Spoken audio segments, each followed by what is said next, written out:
It's the only comedy open mic I know of in Seattle where you're actually inside of a period. My name is Danielle K.L. Gregoire, and I am the producer of The Comedy Room, a female-focused but not female-exclusive comedy showcase, open mic event every Tuesday night that is geared towards getting more women, more queer people, more people of diverse backgrounds into stand-up comedy.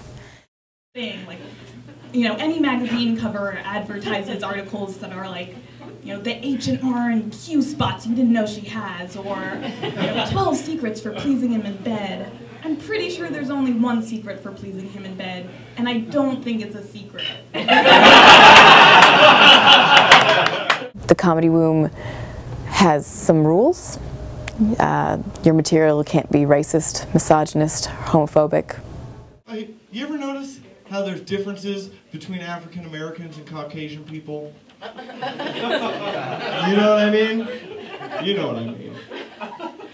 Like sometimes white people be all like, "Oh, hey, my name's Devin," you know, and then black people be all like, "Oh, what a weird coincidence. My name is also Devin." What Comedy Room is an explanation, a showcase, an exhibition of what comedy is now in Seattle and in America. It's being able to make people laugh without putting anybody else down.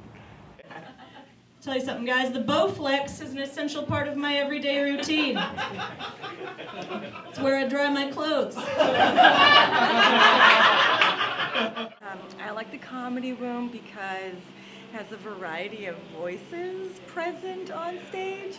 I think that, you know, every open mic that you go to, there's going to be a variation in success and failure, but at least, like, it's not like people bombing in the same way all the time. There'll be people bombing with cat lady jokes or something. Or we had, like, you know, 90-year-old ladies on stage sometimes, and I've never seen that at any other open mic before. There's 3 kinds of comics. There's the guy I was talking about that you can never get it up. And then there's the second kind, and I forget what that is. And then there's me. I enjoy coming to the Comedy Room because it's incredibly supportive and welcoming, and you get to see really high quality comedy while also intermixed with people who are taking some serious risks, which sometimes really pay off and sometimes don't, but mostly pay off, and it's really exciting. So you guys, I got called a lesbian the other day, which is not something that would normally offend me, but when it happened I was walking arm in arm with my mom, and like, my mom can do way better, okay? Hi, my name is Billy Anderson. I'm a comedian and producer in Seattle. I really like Comedy Room. I like what they do. I've seen more smart comics start here and feel really welcome here than anywhere else in the city. I'm glad that Danielle created it, and I'm really glad that she didn't take my advice and call it Tit City. So I feel like it wouldn't have the same effect, you know? My day job, guys, I'm an EMT. I'm a hero, it's okay. Yeah, incredibly ill-advised of the state of Washington to give me that certification. I should not be allowed to drive a normal car, let alone a 1-ton death machine that doesn't have to follow normal traffic laws. I'll be driving, look up, shit, lights red, hit the lights, nobody knows. People ask me about that all the time. They're like, oh, I always wonder, you know, if you just want to get through traffic, so you turn on the lights. And they say it really accusing.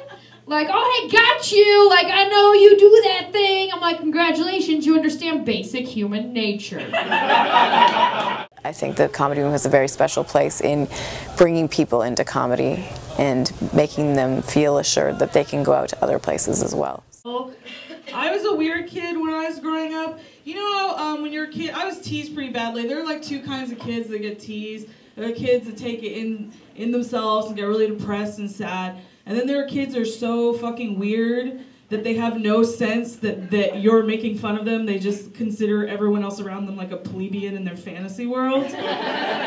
And I was that kid. I was the kid that you went up and you were like, oh, hey, fatty. And I'd be like, a curse on both your houses. Like, I was that kid. It's a womb-like environment. It's very maternal.